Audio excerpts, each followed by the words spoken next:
दोस्तों अभी कुछ दिन पहले मैंने एक वीडियो में बात की थी कि क्यों आपको ब्लाइंडली किसी भी म्यूचुअल फंड में लॉन्ग टर्म के लिए इन्वेस्ट नहीं करना चाहिए।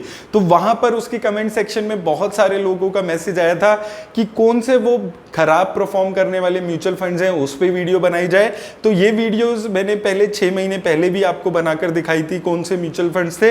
अभी हम दोबारा से ये सीरीज शुरू कर रहे हैं। आज हम लोग बात करेंगे कुछ फ्लेक्सी कैप फंड्स के बारे में जो बहुत ही खराब रिटर्न्स पिछले लॉन्ग टर्म में आपको जनरेट करके दे रहे हैं। मैं आपको बार बार एक चीज बोलता हूं कि साल 2 साल अगर आपका फंड आपके बेंचमार्क को बीट नहीं भी करता है तो भी कोई दिक्कत वाली बात नहीं है, क्योंकि हर फंड हर साल बेंचमार्क को बीट करे या नंबर 1 फंड हो ऐसा जरूरी नहीं है। अंडर परफॉर्मेंस हर अच्छे फंड में कुछ टाइम के लिए आ सकती है, लेकिन अगर कोई फंड लॉन्ग टर्म में 5 साल 10 साल तक भी अच्छा परफॉर्म ना करे तो लॉन्ग टर्म में अगर वो परफॉर्म नहीं कर रहा है तो आपको एक समय रहते ऐसे फंड से निकलने की जरूरत हो जाती है। तो आज मैं ऐसे ही 4 फंड्स आपको बताऊंगा फ्लेक्सी कैप कैटेगरी के। तो चलते हैं दोस्तों और देख लेते हैं वीडियो। तो दोस्तों वीडियो शुरू करने से पहले अगर अभी तक आपने अपना डीमैट अकाउंट नहीं खुलवाया तो लिंक डिस्क्रिप्शन में दे दिया है मैंने, आप जाकर खुलवा सकते हैं। अब दोस्तों इस वीडियो में मैं आपको सबसे पहले 4 ऐसे फ्लेक्सी कैप फंड्स बताने वाला हूं जो बहुत ही ज्यादा खराब रिटर्न्स पिछले लॉन्ग टर्म में आपको जनरेट करके दे रहे हैं,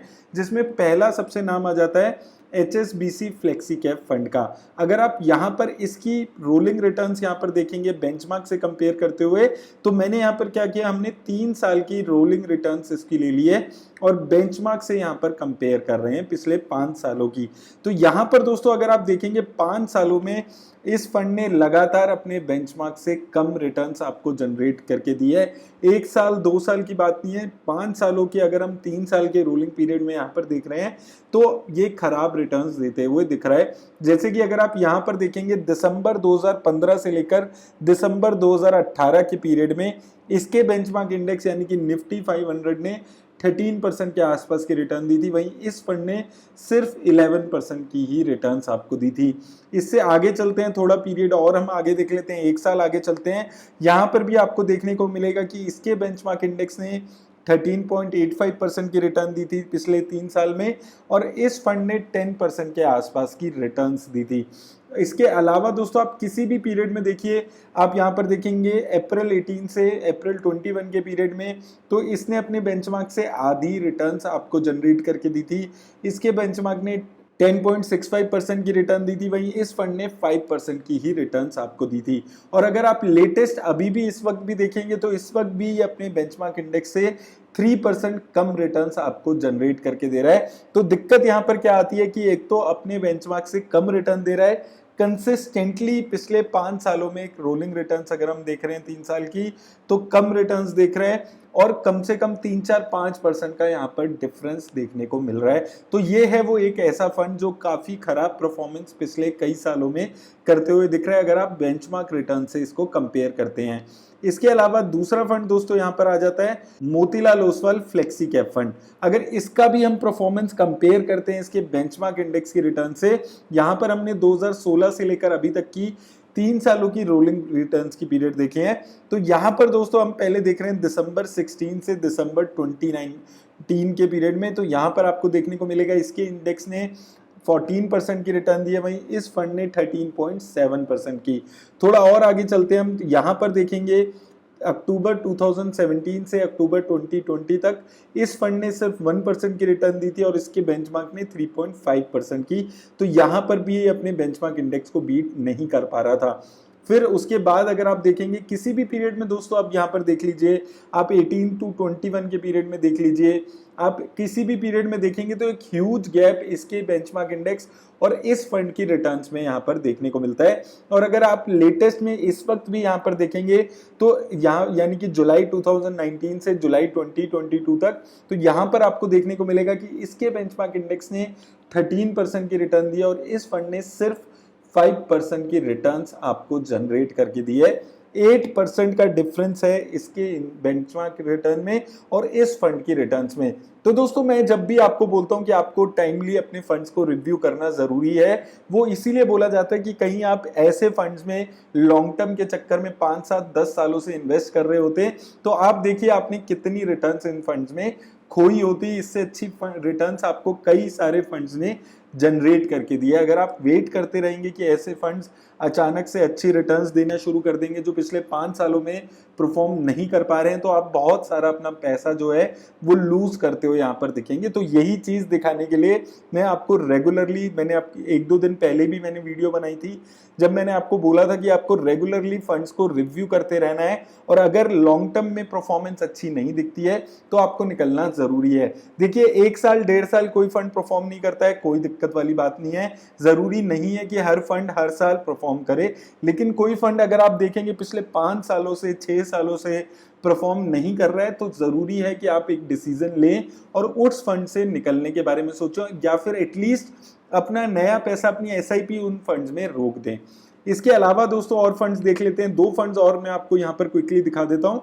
तो यहाँ पर नाम आ जाता है Aditya Birla flexi cap fund का। तो यहाँ पर भी हमने 2015 से लेकर अभी तक की रिटर्न्स लिए हैं। अभी अगर आप पिछले 3 सालों की रिटर्न्स देखेंगे तो ये लगभग अपनी बेंचमार्क इंडेक्स जैसी रिटर्न्स आपको दे रहा है। Aditya Birla flexi cap fund ने 12.46% की रिटर्न दी है, वहीं इसके बेंचमार्क इंडेक्स ने 13.01% की रिटर्न दी है। थोड़ा पीछे चलते हैं तो यहाँ पर आप देखेंगे लगभग ये फंड लगातार अपनी बेंचमार्क जैसी रिटर्न्स या उससे थोड़ी बहुत कम ज्यादा रिटर्न्स यहाँ पर दे रहा है। तो यहाँ पर भी दोस्तों दिक्कत वही आ जाती है कि अगर हम एक फ्लेक्सी कैप फंड में, एक एक्टिव फंड में इन्वेस्ट करने का रिस्क ले रहे हैं तो क्यों हम ऐसे फंड में इन्वेस्ट करें जो लगातार अपनी बेंचमार्क जैसी रिटर्न्स ही प्रोवाइड कर रहा है या उससे बेटर रिटर्न्स जनरेट नहीं कर पा रहा है। बेंचमार्क जितनी रिटर्न हम ईटीएफ में, इंडेक्स फंड में भी पैसा लगाकर जनरेट कर सकते हैं, जहां पर आपको बिल्कुल स्टॉक सिलेक्शन के बारे में नहीं सोचना, आपको फंड सिलेक्शन के बारे में नहीं सोचना। तो वो चीज आपको समझनी है कि अगर कोई फंड अपने बेंचमार्क जैसी रिटर्न भी देता है इतने लॉन्ग टर्म तक, तो यानी कि वो बहुत ज्यादा आउट परफॉर्मेंस आपको करके नहीं दे पा रहा है। तो वो चीजें आपको समझने की जरूरत है। अगला और आखिरी फंड दोस्तों यहाँ पर आ जाता है एलआईसी म्यूचुअल फंड का फ्लेक्सी कैप फंड। यहां पर भी दोस्तों एक लॉन्ग टर्म में अंडर परफॉर्मेंस आपको देखने को मिलती है। देखिए आप 2015 से लेकर 2022 तक के पीरियड में आपको देखने को मिलेगा कि लगातार एक अंडर परफॉर्मेंस ये फंड लगातार दिखाते हुए आ रहा है। अगर आप इस वक्त करंटली देखेंगे तो इस फंड ने पिछले 3 सालों में 8.67% की रिटर्न दी है और इसके बेंचमार्क इंडेक्स ने 12.58% के आसपास की रिटर्न्स जनरेट करके दी है। थोड़ा और पीछे चलते हैं तो अक्टूबर 2018 से लेकर 21 तक अगर आप देखेंगे तो भी ये फंड अपने बेंचमार्क इंडेक्स से लगभग 5% रिटर्न्स कम जनरेट कर रहा था। उससे पहले भी अगर आप देखेंगे तो लगभग आप हर पीरियड में देख सकते हैं कि इसका जो बेंचमार्क इंडेक्स है वो बेटर परफॉर्म कर रहा था in comparison to this fund. और ये चीज लगातार पिछले 5-7 सालों की पीरियड में अगर हम 3 इयर्स रोलिंग रिटर्न्स के पीरियड देखते हैं तो आपको देखने को मिल रहा है। तो दोस्तों देखिए मैं समझता हूं आपकी बात कि आप अगर लॉन्ग टर्म में इन्वेस्ट कर रहे हैं तो आप सोचते हैं कि ज्यादा हमें मेहनत ना करनी पड़े, किसी एक आधे फंड में हम इन्वेस्ट करके छोड़ दें, पैसा भूल जाएं 15-20 सालों के लिए। लेकिन अगर आप ऐसा करना चाहते हैं, मैं बार बार आपको बोल रहा हूं कि अगर आप फंड की परफॉर्मेंस को ट्रैक नहीं करना चाहते तो आप इंडेक्स फंड में इन्वेस्ट करने के बारे में सोचिए। अगर आप एक्टिव फंड में इन्वेस्ट करते हैं तो आपको उस फंड की परफॉर्मेंस को ट्रैक करना पड़ेगा थोड़े थोड़े टाइम में, वो बहुत ज्यादा जरूरी हो जाता है। तो वो चीजें समझकर आप इन्वेस्ट करिए। ये मैंने 4 फंड्स इसलिए आपको आज दिखाए हैं कि क्यों अगर आप एक फंड में इन्वेस्ट नहीं करके छोड़ देंगे और वो फंड लगातार अंडर परफॉर्म करता रहेगा, आप उससे नहीं निकलेंगे तो आप इवेंचुअली बहुत ज्यादा कम रिटर्न्स अपने इन्वेस्टमेंट पे जनरेट करेंगे। तो उम्मीद करता हूं दोस्तों इस वीडियो से आपकी हेल्प हुई होगी। आप भी अपने जो भी फंड आप अभी इन्वेस्ट कर रहे हैं उसको ऐसे चेक कर सकते हैं कि क्या वो फंड अपने बेंचमार्क इंडेक्स को बीट कर पा रहा है या नहीं कर पा रहा है, और उसके हिसाब से आप डिसीजन ले सकते हैं। आप सोच सकते हैं अगर लॉन्ग टर्म में, देखिए आपको समझना वही है कि लॉन्ग टर्म में अगर फंड परफॉर्म नहीं कर रहा है तो निकलना जरूरी हो जाता है। मेरी तरफ से बस इतना ही दोस्तों, धन्यवाद।